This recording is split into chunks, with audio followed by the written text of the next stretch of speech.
தூய இருதய ஆண்டவர் பேராலயத்தில் சமத்துவ பொங்கல் விழா கொண்டாட்டம்.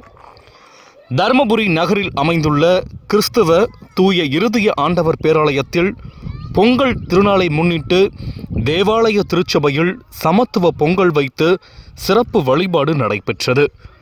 இதில் நூற்றுக்கணக்கான கிறிஸ்தவ மக்கள் புத்தாடை உடுத்தி இன்புற்று வழிபாட்டில் கலந்து கொண்டனர். இந்த வழிபாட்டில் நெற்கதிர்கள் கையில் பிடித்தவாறு பாடல்கள் பாடி சிறப்பு வழிபாடு நடைபெற்றது.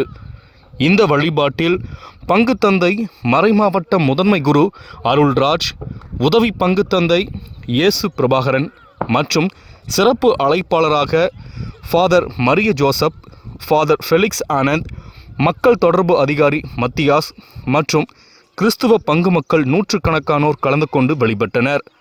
முடிவில் அனைவருக்கும் சமத்துவ பொங்கல் மற்றும் கரும்பு வழங்கப்பட்டன.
Dominic,